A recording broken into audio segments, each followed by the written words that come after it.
Do you want to be healthier, yet you just don't know what to do? All these shows telling you this and that, but nothing seems to work.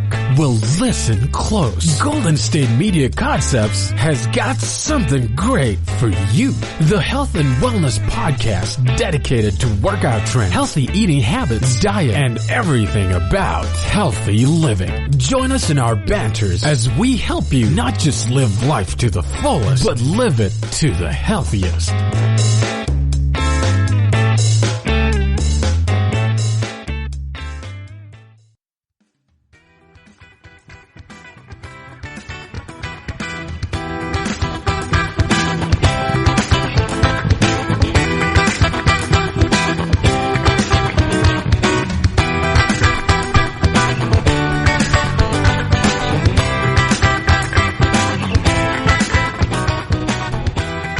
Hey guys, and welcome to GSMC Health and Wellness Podcast, brought to you by the GSMC Podcast Network. I am your host, Cynthia, and what day is it? Happy Thursday, everyone. I hope you all are having a very good week and are all staying safe and healthy. And let's see, I know I talked to you guys like a couple days ago. And again, nothing much has changed besides the weather here in Sacramento. It is starting to get hot. And I know you guys don't want to hear me complain about the weather today. So I'm not going to do that to you guys. Let's get straight into what I'm here to talk about. The art of mindfulness, right?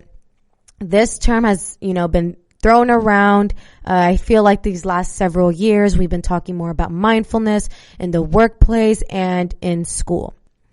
It's a busy world. You fold the laundry while keeping one eye on the kids and another on the television. You plan your day while listening to the radio and commuting to work, and then plan your weekend.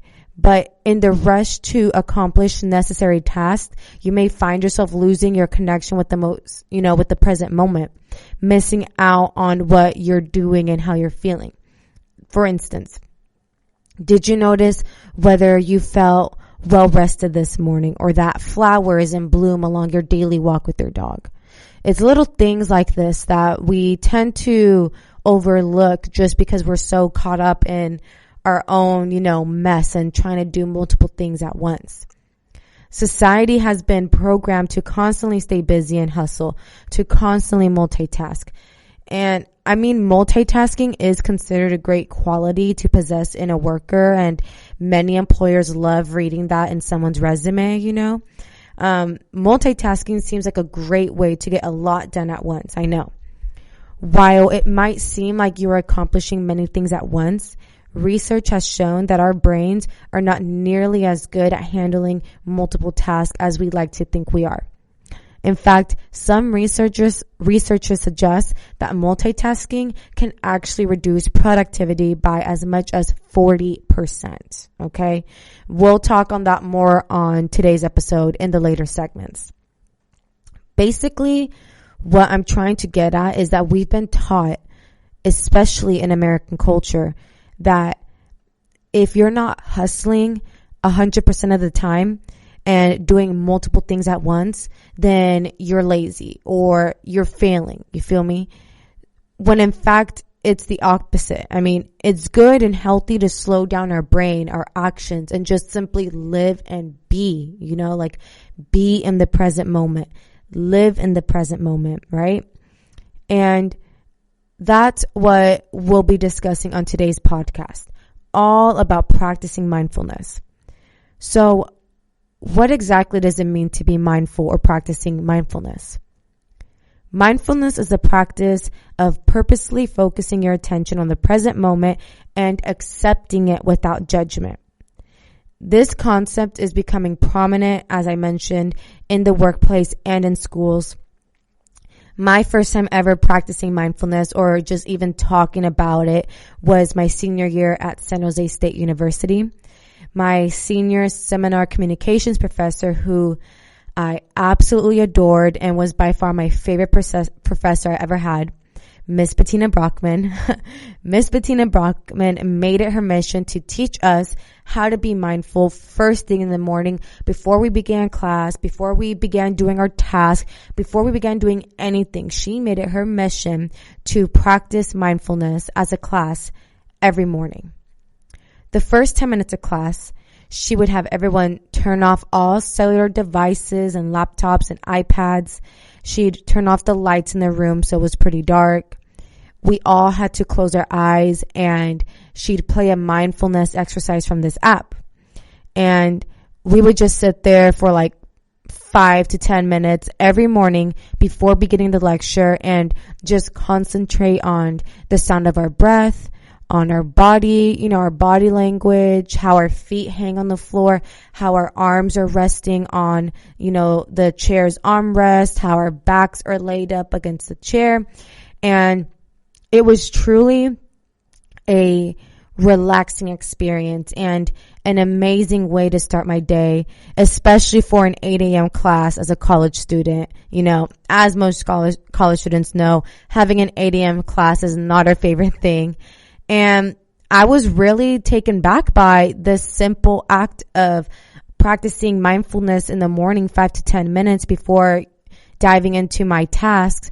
I've never had a professor or teacher in my life that practiced anything like that with her classroom or taught us anything about mindfulness. So I was really taken back and shook. And as a result, this helped to put my mind at ease. I wasn't worried about what do I have to do after lecture? What do I have to do later on that day? What do I have to do tomorrow for the week? And my focus was even sharper, and I could really focus on the task at hand at that moment and give it my all after the mindfulness session every morning that we did. So she was amazing for doing that. And Miss Bettina, let me tell you guys a little bit about Miss Bettina. Miss Bettina was from Germany, and she herself was baffled by the U.S. school system and their lack of mindfulness practice and lack of work-life balance, especially compared to Germany. Because of the poor work-life balance here in the U.S., she actually moved back to Germany after teaching her last semester, which was my last semester at San Jose State. That was her last semester teaching there as well. She doesn't know this, but I am eternally grateful that she opened the doors for me on how to be mindful, in this extremely busy world that we live in. And really, it's crazy that I had a teacher, a professor that really changed my outlook and my perspective on life. And as crazy that may sound, she really did in that it may have been maybe insignificant for her, but for me, it was everything. Again, I've never been told to just before, embarking on my task that I got to do for lecture. I've never had anyone tell me in elementary or in middle school or high school or anything, just sit still, breathe. Let's put our mind at ease. Let's draw away from all of our worries and stress and just be just for 5 to 10 minutes. Just be. Don't think about anything. Nothing. Just be in the present moment. Focus on your breathing, feel the way your feet hang off the chair and are touching the floor. And I loved it. So Miss Bettina Brockman, if you ever listen to this podcast, I just want to say thank you. And I want to know in the comments if you are a college student or high school or whatever grade you're in, do your teachers practice mindfulness with you? Have they talked about practicing mindfulness with you guys? I would really like to know. Like I just said, this concept was barely introduced to me my senior year in college, which that was in 2018. So barely 2 years ago, I found out about this amazing, thing called mindfulness, the art of mindfulness. So I'm super excited to, discuss this on today's episode, and we have a lot to cover today. I'm going to be talking about the benefits of mindfulness. I will share with you guys some mindfulness techniques. There's so many. I'll share with you guys the basic mindfulness meditation and actually, towards the end, I'll actually share how multitasking affects productivity and brain health. So we got a lot of things to cover today. Again, I hope you guys find everything that we'll be talking about super helpful and insightful. So we're going to take a very brief break right now. When we come back, we'll start talking about the benefits of mindfulness. You really can't underestimate the importance of having the right creative work for your brand or your product. Whether it's a logo, a website, a book cover, or an ad campaign, you really need a quality design to make that big difference pop and deliver your overall engagement and success in a competitive market. That's where Design Crowd comes in. Design Crowd has over 750,000 designers from Sydney to San Francisco ready to help you with awesome creative ideas. They make crowdsourcing work for you. So if you need a logo or you're working on your creative branding, you can go to designcrowd.com and post a brief describing the design you need. And then within about 2 to 7 days, you'll receive up to over 100 different designs from designers around the world. Then you pick the best design and approve payment to the designer. So you're only paying for the design that you want. It takes a lot of the guesswork out of freelancing and out of crowdsourcing. And you don't have to be a huge company like Harvard Business School to use Design Crowd, although they have used it as well. You can start a project on Design Crowd for as little as $99. And if you go right now to designcrowd.com/health and wellness or enter the promo code health and wellness on their website, then our health and wellness listeners will receive up to $150 off of your design project. That's designcrowd.com/health and wellness or entering that promo code health and wellness.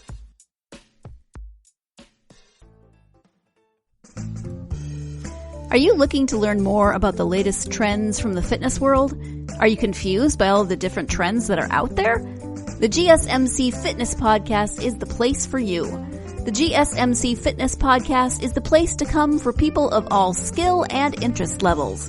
Join us as we explore the latest trends in the fitness world. Does that new exercise really work? Should I try yoga? Whatever your question, chances are good you'll find an answer on the GSMC Fitness Podcast.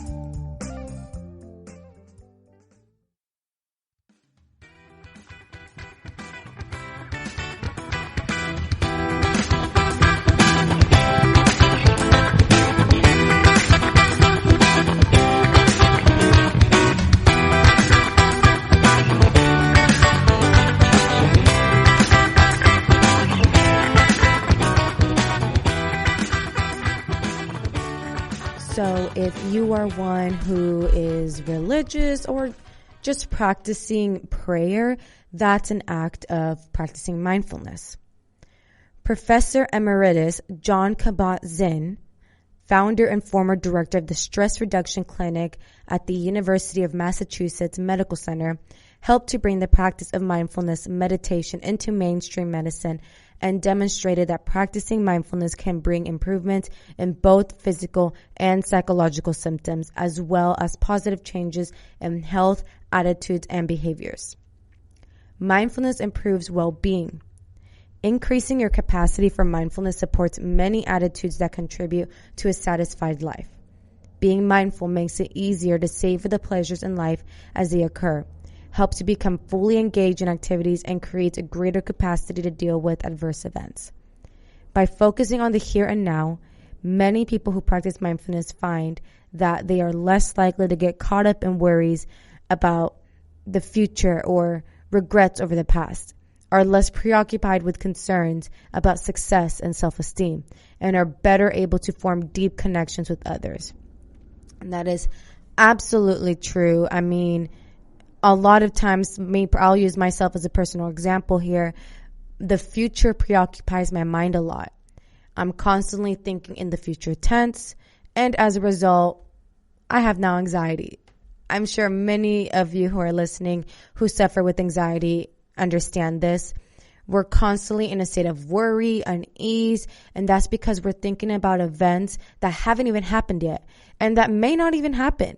And our mind is already taking us to a different time when there is no future. All we have is right now, this very second. Mindfulness also improves physical health.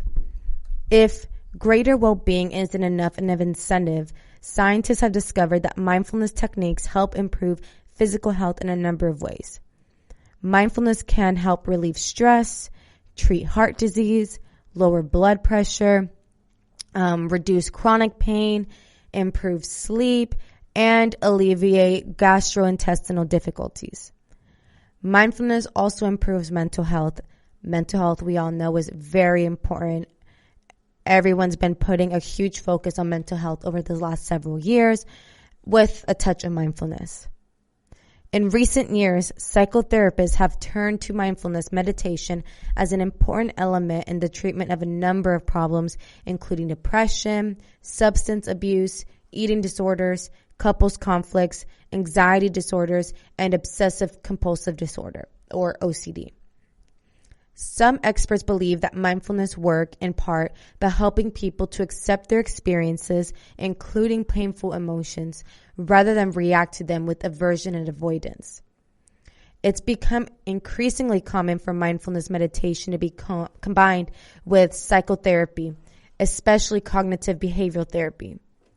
This development makes good sense since both meditation and cognitive behavioral therapy share the common goal of helping people gain perspective on irrational, maladaptive, and self-defeating thoughts. So, mindfulness basically allows you to accept the feeling, acknowledge that it's there, but don't react to it, if that makes sense. Like, don't attach meaning to it. Just understand that the emotion's there, go through it, and let it flow out. So those are just some of the mindfulness, amazing benefits of practicing mindfulness. Again, I'll quickly review them again. So mindfulness improves well-being, overall well-being. It improves physical health and improves mental health. So we're now going to be talking about mindfulness techniques. There's so many different ways to practice mindfulness. I think the most common way that we tend to think of mindfulness is by like meditation, like closing your eyes, pray your hands together, crisscross applesauce position, and like just sit in silence. Although that is one of the most popular and the basic mindfulness meditation that we all know, there's many other ways to practice mindfulness and, in a sense, meditation as well. There is more than one way to practice it, but the goal of any mindfulness technique is to achieve a state of alert, focused relaxation by deliberately paying attention to thoughts and sensations without judgment. This allows the mind to refocus on the present moment. All mindfulness techniques are a form of meditation, as I just mentioned. So the first one, let's talk about the basic mindfulness meditation that I'm sure we're all pretty familiar with this, and we probably have practiced it or tried to practice it at least once in our life. So this is, when you sit quietly and focus on your natural breathing or on a word or mantra that you repeat silently. For instance, saying like, breathe in good and breathe out the bad. Breathe in the good, breathe out the bad. That's like a mantra, something that you kind of repeat to yourself. And in the basic mindfulness meditation, you allow thoughts to come and go without judgment and return to your focus on breath or mantra. And I'm going to be honest with you guys, this type of mindfulness isn't my favorite. I know there are many other individuals out there like myself who have trouble sitting in silence, with their own thoughts. It's hard to shut off your brain. So meditation practices are a bit challenging for me to do, but don't worry, you guys. If you're like me, there are many other alternatives to practicing mindfulness that you can try besides, just like sitting quietly and closing your eyes and meditating. The second technique is body sensations. So notice the subtle body sensations such as an itch or tingling without judgment and let them pass. Notice each part of your body in succession from head to toe. Okay? Just like let your body be. Next mindfulness technique is sensory. So notice the sights, sounds, smells, tastes, and touches. Name them, like sight, sound, smell, taste, or touch without judgment, and let them go. Now, this is more my style of mindfulness. If you've been listening to me for a while now, then you would know that I participate in sound healing or sound bath sessions. For those of you who don't know what that is, a sound bath is a relaxation technique and meditative experience whereby participants essentially bathe in the sound waves produced by the human voice, as well as instruments such as chimes, gongs, drums, and singing bowls. Those are the main instruments used in sound healing sessions. And I love this form of mindfulness because I'm not just sitting there in dead silence. I'm listening to the incredibly soothing sound of the singing bowls, drums, chimes, etc. I'd say that sound baths incorporate a mixture of basic mindfulness meditation, where you're like sitting quietly. It includes body sensations where I'm noticing the tingles and the itches in my body. And it definitely includes sensory. So I get the best of all three worlds combined in one sound bath session. And my sound bath sessions usually, they're like around 30 minutes long. I have done like an hour long sound bath like right before bed, and I slept like a baby. So there are some sound healing experiences that range from like 20 minutes, as short as 20 minutes, all the way up. I think I saw one on YouTube for 10 hours long. So it really like ranges, and I want to know if you guys have tried a sound bath, how long have you done yours for? And what's your favorite part about it? Okay. And even my mom, like she just told me actually this morning that she has unintentionally been more mindful, has been practicing the art of mindfulness since being quarantined. She was one of those people that she needed the break. She needed the world to be on pause. She needed to be home with her family, surrounded, with the people that she loves, surrounded by her cute dog, Louie. And she just said that this quarantine taught her to appreciate life more. She says that every morning when she goes out into her backyard and she gardens, she looks at our flowers differently. She's looking at the plants differently. She's breathing the air differently. Like she's like every little thing that is I'm able to touch, see, taste, like even the cup of coffee she drinks in the morning, like she says she finds everything just so beautiful. And that's literally how it feels like to be living in the present moment and to be mindful. Like you're mindful of your surroundings, and that's exactly what she was doing, was her sensory. Like she's noticing all the sights, sounds, smells, and touches around her. So really, you guys, I know it may sound like some of you may be listening to the talk of mindfulness and are like, what are you talking about, girl? But trust me, like if you practice at this, like you will definitely see the world in a different lens. And I'm going to cut to another very brief break right now. When we come back, more on the mindfulness techniques. You really can't underestimate the importance of having the right creative work for your brand or your product. Whether it's a logo, a website, a book cover, or an ad campaign, you really need a quality design to make that big difference pop and deliver your overall engagement and success in a competitive market. That's where Design Crowd comes in. Design Crowd has over 750,000 designers from Sydney to San Francisco ready to help you with awesome creative ideas. They make crowdsourcing work for you. So if you need a logo or you're working on your creative branding, you can go to designcrowd.com and post a brief describing the design you need. And then within about 2 to 7 days, you'll receive up to over 100 different designs from designers around the world. Then you pick the best design and approve payment to the designer. So you're only paying for the design that you want. It takes a lot of the guesswork out of freelancing and out of crowdsourcing. And you don't have to be a huge company like Harvard Business School to use Design Crowd, although they have used it as well. You can start a project on Design Crowd for as little as $99. And if you go right now to designcrowd.com/health and wellness or enter the promo code health and wellness on their website, then our health and wellness listeners will receive up to $150 off of your design project. That's designcrowd.com/health and wellness or entering that promo code health and wellness.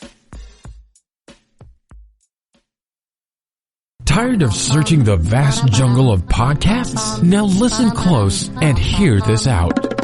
There's a podcast network that covers just about everything that you've been searching. Hey! The Golden State Media Concepts Podcast Network is here. Nothing less than a podcast bliss with endless hours of podcast coverage. From news, sports, music, fashion, cooking, entertainment, fantasy, football, and so much more. So stop lurking around and go straight out to the Golden State Media Concepts Podcast Network. Guaranteed to fill that podcast itch. Whatever it may be. Visit us at www.gsmcpodcast.com. Follow us on Facebook and Twitter and download us on iTunes, SoundCloud, and Google Play.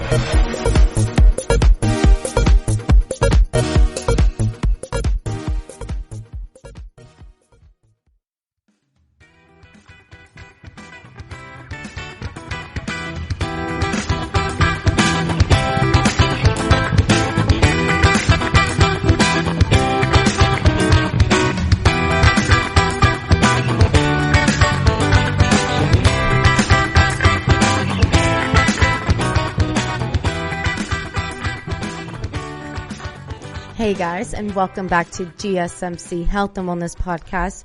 So we start to dive into some of the mindfulness techniques. There are so many ways you are able to practice and master the art of mindfulness. Again, my personal favorite is listening to sound baths. Let's see if there are other ways that you guys may enjoy. Another mindfulness technique is emotions. Allow emotions to be present without judgment. Practice a steady and relaxed naming of emotions such as joy, anger, frustration. Accept the presence of the emotions without judgment and let them go. Don't attach too much meaning to it. Next, urge surfing. So cope with cravings for addictive substances or behaviors and allow them to pass. Notice how your body feels as the craving enters. Replace the wish for the craving to go away with the certain knowledge that it will subside. There's a book that perfectly explains, thoroughly on all of these mindfulness techniques and just the art of mindfulness. And it's called The Power of Now by Eckhart Tolle. I've mentioned it in the podcast before, and I'm sure many of you have read the book or have heard of the title of the book. I mean, it is like a New York bestseller, so I'm not surprised. Seriously, you guys, you have to read this book, The Power of Now. It's life-changing. It changed my perspective on life. As crazy as that sounds, because I never thought that a book can do that for me, especially when it comes to, emotions.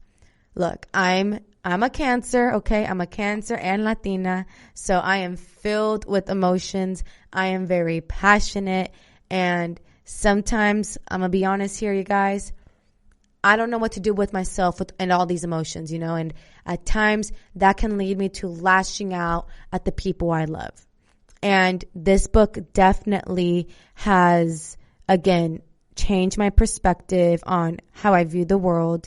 And it's just taught me to feel my emotion, okay? It's taught me to help me in allowing my emotions to be present without judgment. It's taught me to acknowledge that it's there, feel the emotion, and don't attach meaning to it, and just let it flow by. Mindfulness, you guys, can be cultivated through mindfulness meditation, a systematic method of focusing your attention. You can learn to meditate on your own, following instructions in books or on a tape. However, you may benefit from the support of an instructor or group to answer questions and help you stay motivated. So look for someone using meditation in a way compatible with your beliefs and goals. I mean, that is how I started mindfulness. I did start in a classroom with my teacher. Some types, well, let me backtrack a little bit, okay? If you have a medical condition, you may prefer a medically oriented program that incorporates meditation. So I suggest that you ask your physician or hospital about local groups. A lot of insurance companies increasingly cover the cost of meditation instruction. So ask. Some types of meditation primarily involve concentration, or repeating a phrase, or focusing on the sensation of breathing, allowing the parade of thoughts that inevitably arise to come and go. Concentration meditation techniques, as well as other activities such as Tai Chi or yoga, can induce the well-known relaxation response, which is very valuable in reducing the body's response to stress. Mindfulness meditation builds upon concentration practices. And here's how it works. Go with the flow, right? We hear this all the time, like, go with the flow, man, like, chill out. It's actually a mindfulness term. In mindfulness meditation, once you establish concentration, you observe the flow of inner thoughts, emotions, and bodily sensations without judging them as good or bad. All right? Next, you pay attention.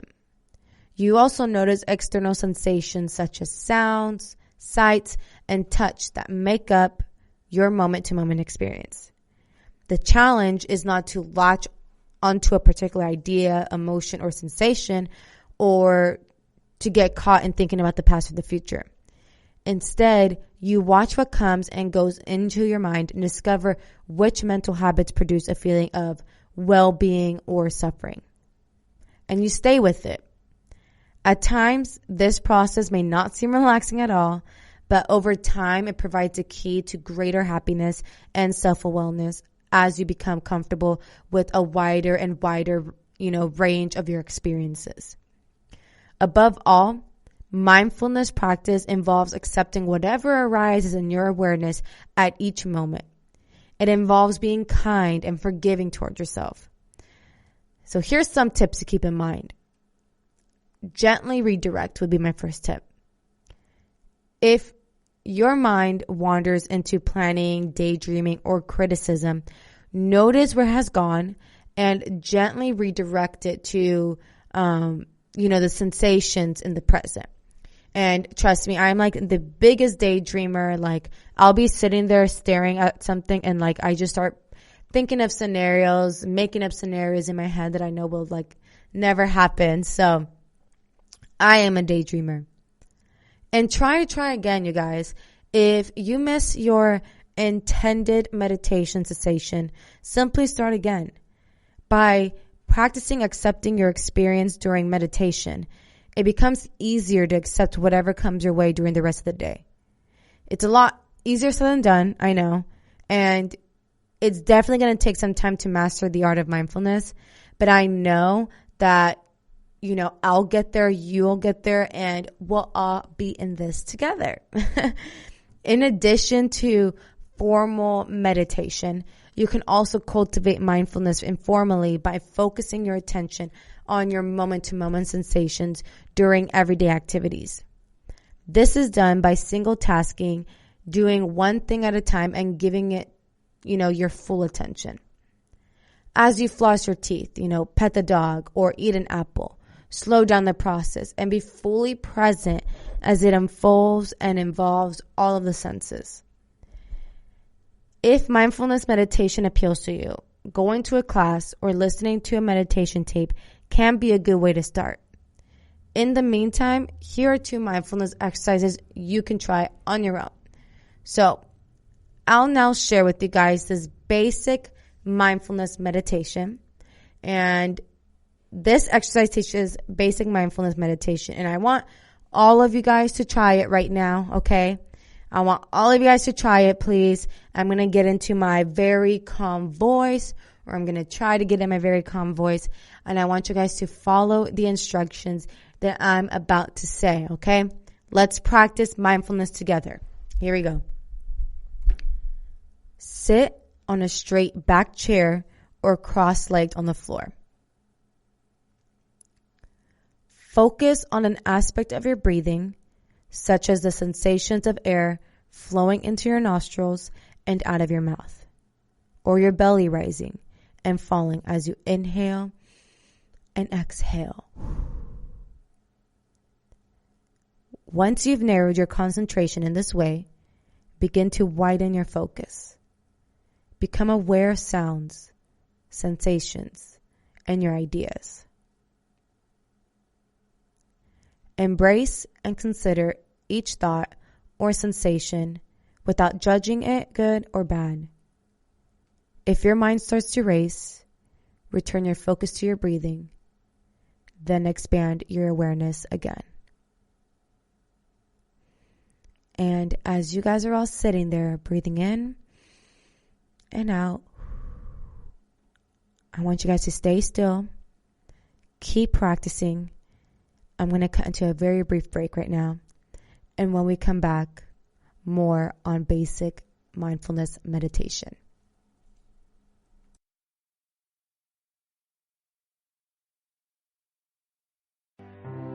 The GSMC Life and Happiness Podcast takes you on a journey of exploration. We'll discuss tried and true methods alongside the latest trends of how to best live your life to its fullest and happiest. From psychology to meditation, science to self-help books, the GSMC Life and Happiness Podcast will help you to discover what makes you happy and how you can live life being the best you possible. Download the GSMC Life and Happiness Podcast on iTunes, Stitcher, SoundCloud, Google Play, or anywhere you find podcasts. Just type GSMC in the search bar.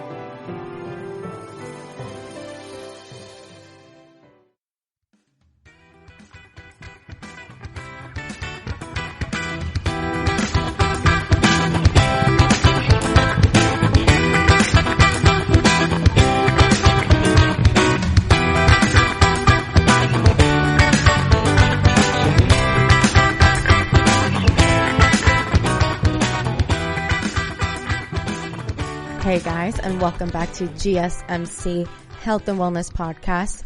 I hope you guys enjoyed that mini mindfulness exercise, and I hope you actually did it and continue to practice it while we were in the commercial break. And let's take a less formal approach to mindfulness. So learning to stay present. It's a less formal approach to mindfulness that can also help you to stay in the present and fully participate in your life. You can choose any task or moment to practice informal mindfulness, whether you are eating, showering, walking, touching a partner, or playing, with a child or grandchild, anything. Attending to these points will help. Start by bringing your attention to the sensations in your body. Breathe in through your nose, allowing the air downward into your lower belly, and then let your abdomen expand fully.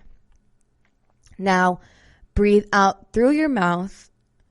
Notice the sensations of each inhalation and exhalation. Proceed with the task at hand slowly and with full deliberation.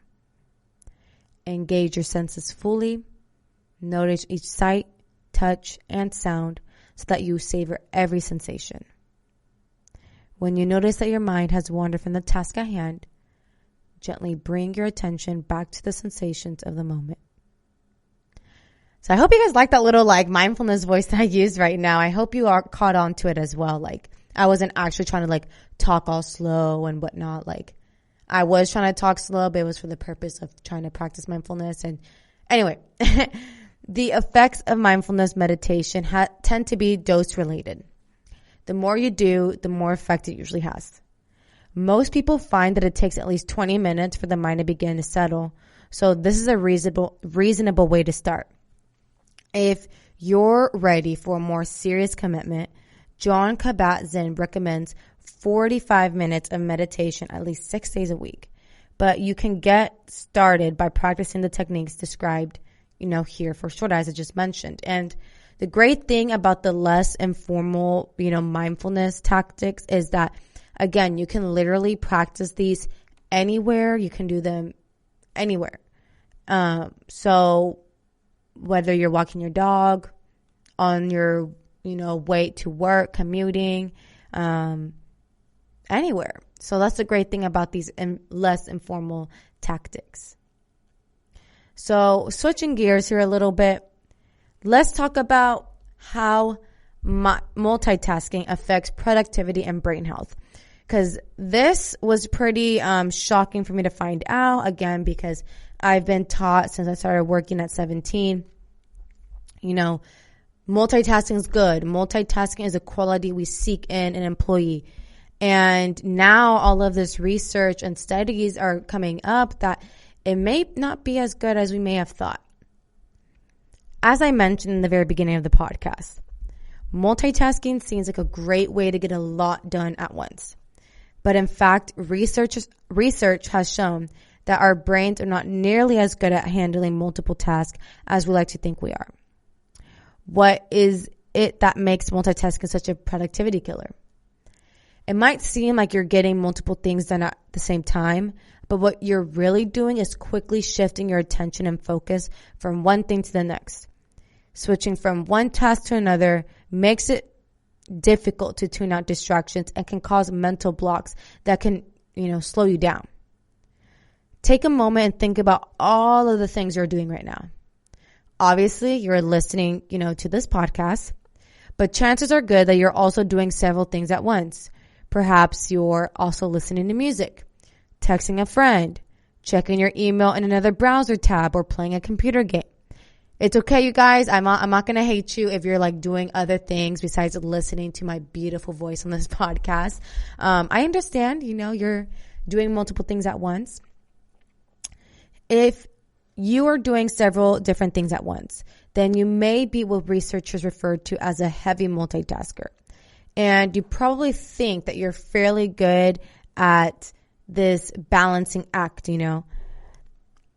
According to a number of different studies, you are probably not as effective at multitasking as you think you are, including myself.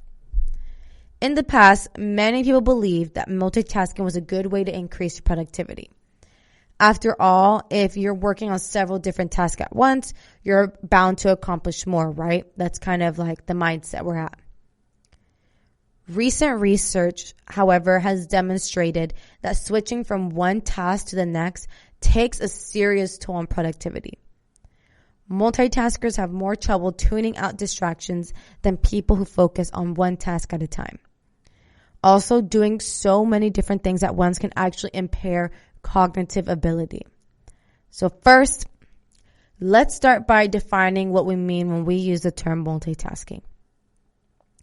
It can mean performing 2 or more tasks simultaneously. It can involve switching back and forth from one thing to another. Multitasking can also involve performing a number of tasks in rapid succession. In order to determine the impact of multitasking, psychologists asked study participants to switch tasks and then measured how much time was lost by switching. In one study conducted by Robert Rogers and Stefan Munsell, participants were slower when they had to switch tasks than when they repeated the same task. Another study conducted in 2001 by Joshua Rubinstein, Jeffrey Evans, and David Meyer found that participants lost significant amounts of time as they switched between multiple tasks and lost even more time as the task became increasingly complex. In the brain, multitasking is managed by mental executive functions, and these executive functions control and manage other cognitive processes and determine how, when, and in what order certain tasks are performed. According to researchers Meyer, Evans, and Rubinstein, there are 2 stages to the executive control process. First one being known as goal shifting, deciding to do one thing instead of another. And the second is known as role activation, changing from the rules for the previous task to rules for the new task. Switching between these may only add a time cost of just a few tenths of a second, but this can start to add up when people begin switching back and forth repeatedly. This might not be that big of a deal in some cases, such as when you're folding laundry and, like watching television at the same time. However, if you're in a situation where safety or productivity is important, such as when you're driving a car in heavy traffic, even small amounts of time can prove critical. David Meyer suggests that productivity can be reduced by as much as 40% by the mental blocks created when people switch tasks. Now that you understand the potential detrimental impact of multitasking, you can put this knowledge to work to increase your productivity and efficiency. Of course, the situation plays an important role. For example, the costs of switching tasks while texting a friend and watching a football game probably are not going to cause any major problems, besides maybe like you miss an important play or you missed the football player making a touchdown. However, that fraction of a second it takes to change tasks could mean life or death for someone driving down the interstate while trying to find a good radio station or talking on the phone. So the next time you find yourself multitasking when you're trying to be productive, take a quick assessment of the various things you're trying to accomplish. Eliminate distractions and try to focus on one task at a time. In today's busy world, multitasking is all too common. Juggling multiple tasks and responsibilities might seem like the best way to get a lot done. But as you have seen, trying to do more than one thing at a time can actually diminish productivity and performance. So focus on one task at a time. Many experts suggest in order to get the job done quickly and correctly. At any given moment, you might be texting a friend, switching between multiple windows on your computer, listening to the blare of the television, and talk to a friend on the phone all at once. We're just like machines. We just go, can't stop, won't stop. So when we do get a quiet moment where nothing is demanding our attention, we might find ourselves unable to avoid the distraction of our favorite apps or social media sites. I mean, that's natural. We're programmed this way. We're programmed to just constantly be on go mode, right? Hustle mode. So I'm going to take a very brief break right now. When we come back, more on multitasking and how that actually negatively impacts mindfulness.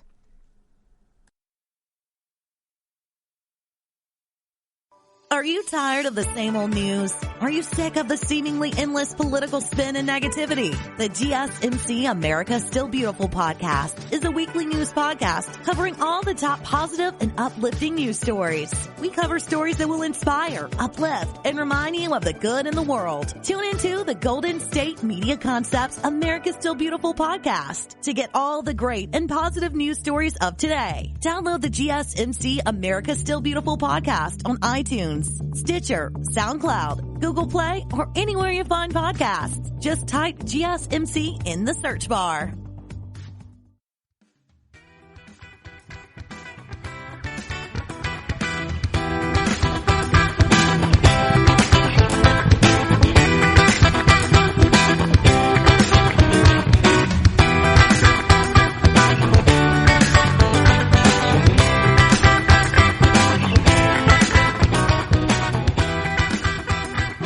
Hey guys, and welcome back to GSMC Health and Wellness Podcast. So in the previous segment, we started to dive into how multitasking can actually decrease our productivity instead of increase our productivity, which I don't know about you guys, but when I first read that, I was shocked because I have been programmed to learn how to handle multiple tasks all at once. And as I mentioned, some situations aren't like life or death. Like if you're folding laundry and watching TV, that's fine, nothing too detrimental. But if you're like driving on the road or you're partaking in something that requires your full attention, then that can be an issue.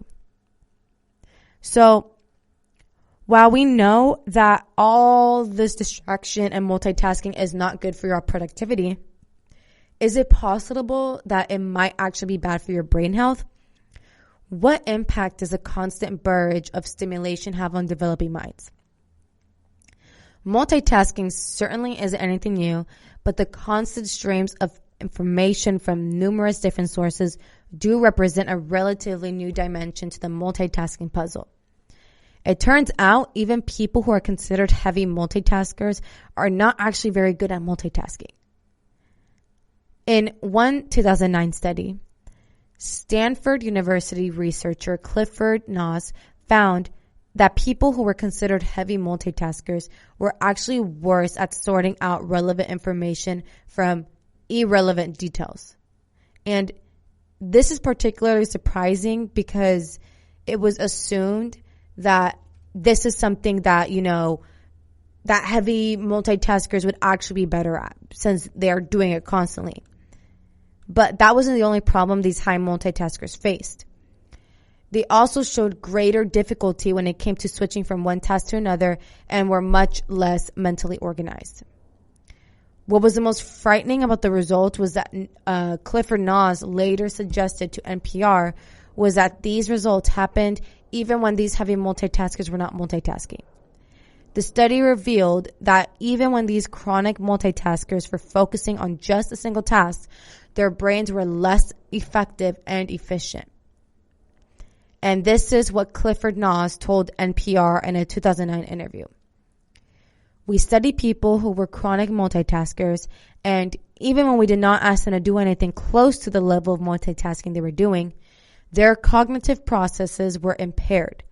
So basically, they are worse at most of the kinds of thinking that not only required for multitasking, but what we generally think of as involving deep thought. So, is the damage from multitasking permanent, or will putting an end to multitasking undo the damage?